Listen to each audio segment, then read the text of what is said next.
नमस्कार। आज की इस लाइव क्लास में हम कक्षा 8 के गणित का पाठ आंकड़ों का प्रबंधन के कुछ मल्टीपल चॉइस सवाल करेंगे। पहला सवाल है, वर्ग अंतराल 40 से 50 की निम्न वर्ग सीमा क्या है।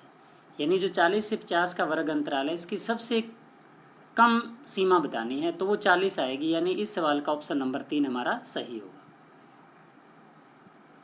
वर्ग अंतरालों की माप क्या है। तो बच्चों आप देख रहे हैं सारे वर्ग अंतराल 0 से 10, 10 से 20, 20 से 30, 30 से 40, 40 से 50 और 50 से 60, यानी सभी वर्ग अंतरालों में 10 का अंतर है। इसलिए इन वर्ग अंतरालों की माप है वो 10 है और इसके लिए हमारा ऑप्शन नंबर 1 सही है। किस वर्ग की अंतराल बारंबारता सबसे कम है। तो अब हम बारंबारता का जो आंकड़ा है वो देखेंगे। जैसे 2, 10, 21, 19, 7 और एक सबसे कम है और एक किस वर्ग अंतराल की बारंबारता 50 से 60। तो इस सवाल का हमारा ऑप्शन नंबर 4 सही है। किस विषय में विद्यार्थी का प्रदर्शन समान रहा। तो ये कुछ विषय दिए हुए हैं बच्चों और इनके पहले टेस्ट के नंबर दिए हुए हैं और दूसरे टेस्ट के नंबर दिए हैं। पहले टेस्ट के जो है वो गुलाबी कलर के दंड से दिखाया गया और दूसरा जो टेस्ट है वो लाल कलर का दंड आलेख दिखाया गया है। तो इसमें हमें ये बताना है कि उस किस विषय में विद्यार्थी का प्रदर्शन समान रहा। तो आप देख रहे हैं हिंदी विषय में गुलाबी और लाल दोनों दंडों की जो ऊंचाई है वो एक जैसी है। तो हिंदी विषय हमारा उत्तर यानी इस सवाल का हमारा ऑप्शन नंबर 3 सही है। किस विषय में विद्यार्थी के प्रदर्शन में सबसे अधिक गिरावट हुई है। तो हम देखेंगे कि कौन सा ऐसा विषय है जिसका जो है गुलाबी आलेख दंड आलेख से छोटा है और वो है अंग्रेजी विषय। और इस सवाल का हमारा उत्तर है ऑप्शन नंबर 4। किस विषय में विद्यार्थी के प्रदर्शन में सबसे अधिक सुधार हुआ है। यानी यहाँ में देखना है कि जो गुलाबी हमारा दंड है उससे लाल दंड अधिक कौन से विषय में है और वो विषय है गणित।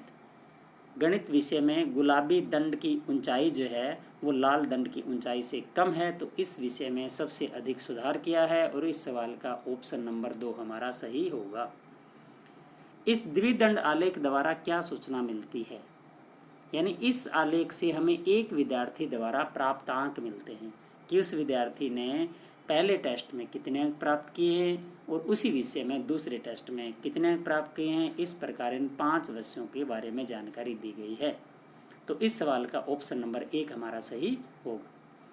किस वर्ग की अंतराल बारंबारता सबसे अधिक। हम बारंबारता का जो कॉलम है फिर दोबारा देखेंगे तो सबसे अधिक 21 और 21 किस वर्ग अंतराल के लिए 20 से 30 के लिए और हमारा ऑप्शन नंबर 2 सही होगा। कितने विद्यार्थियों ने 40 या 40 से अधिक तथा 50 से कम अंक प्राप्त किए। हमें 40 से 50 का वर्ग अंतराल देखना है इसमें। तो इसका आंसर 7 है और हमारा ऑप्शन नंबर 3 इसमें सही है। किस प्रकार के आंकड़े वर्गीकृत आंकड़े कहलाते हैं। 10, 11 से 11, 10 से 20 इनमें से जो 10 से 20 ये वर्ग अंतराल जो बनाते हैं वो वर्गीकृत आंकड़े कहलाते हैं। तो 10 से 20 यानी इस सवाल का ऑप्शन नंबर 3 हमारा सही है।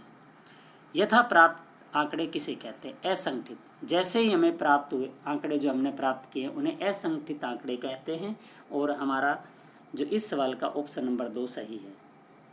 इस दंड आलेख द्वारा क्या सूचना मिलती है। तो इस दंड आलेख में कक्षा 8 के विद्यार्थियों की संख्या अलग अलग सेशन में कितने कितने विद्यार्थी कक्षा 8 में हैं उनकी सूचना मिलती है। तो इस सवाल के लिए हमारा ऑप्शन नंबर 1 सही है। एक दिन में बच्चे द्वारा व्यतीत किया गया समय वृत्त आलेख नंबर 5 में दिखाया गया है। सोने में व्यक्त किए गए घंटों में त्रिज्याखंड का अनुपातिक भाग कितना हो। यानी कुल 24 घंटे हैं और सोने में वो विद्यार्थी 8 घंटे व्यतीत करता है। तो 8/24 यानी 8 सोने में घंटे व्यतीत करता है बटे कुल घंटे हो गए एक दिन में 24। तो 8/24 को जब काटेंगे तो हमारा उत्तर आएगा 1/3। तो इस सवाल का जो आंसर है वो 1/3 यानी ऑप्शन नंबर 1 सही है। द्विदंड आलेख किसे कहते हैं। यानी द्विदंड आलेख वो होता है जो आंकड़ों के 2 समूह को एक साथ दर्शाता है। तो ऑप्शन नंबर 3 हमारा सही होगा। वर्ग अंतराल 50 से 60 की उच्च वर्ग सीमा बतानी है। तो इसमें आंसर 60 आएगा और ये ऑप्शन नंबर 4 हमारा सही होगा। एक दंड आलेख में आंकड़ों का निरूपण किस प्रकार किया जाता है? तो समान चौड़ाई के दंडों द्वारा। एक दंड आलेख में समान चौड़ाई के दंडों के द्वारा जो है वो आंकड़ों को प्रदर्शित किया जाता है, तो ऑप्शन नंबर 2 हमारा सही होगा। चित्रालेख में आंकड़ों का निरूपण किस प्रकार किया जाता है? चित्रालेख जैसे नाम से ही बच्चों स्पष्ट होता है कि जिसमें चित्रों द्वारा संकेत दिया हो, तो इसमें ऑप्शन नंबर 1 हमारा सही होगा। किस वर्ष में विद्यार्थियों की संख्या न्यूनतम है? तो सबसे कम बतानी है किस वर्ष में, तो 2003 से 2004 में विद्यार्थियों की संख्या सबसे कम है। आलेख 5 देखें, अन्य में व्यतीत किए गए घंटों के में त्रिज्याखंडों का अनुपातिक भाग कितना होगा? तो इसमें बच्चों अन्य में बताना है, तो अन्य के अंदर जो है वो कुल कितने घंटे उस बच्चे ने जो है वो व्यतीत किए, वो 3 घंटे व्यतीत किए हैं, और इसको 3/24 यानी 1/8 होगा, वो हमारा आंसर होगा।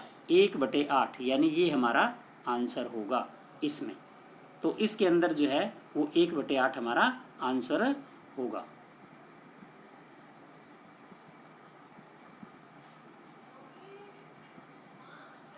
किस वर्ष में विद्यार्थियों की संख्या अधिकतम है? तो 2007 से 8 वर्ष में विद्यार्थियों की संख्या सबसे अधिक है, और इसका आंसर हमारा ऑप्शन नंबर 4 होगा।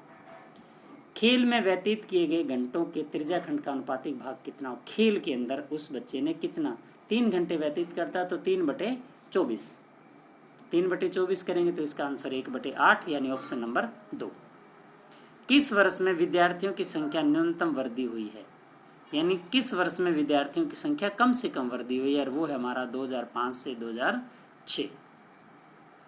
गृह कार्य में व्यतीत किए गए घंटों में त्रिज्याखंड का अनुपातिक भाग कितना होगा? गृह कार्य में वो 4 घंटे बिताता है, तो 4/24, तो बच्चों काटेंगे तो 1/6 उत्तर आएगा, यानी ऑप्शन नंबर 4 हमारा सही होगा।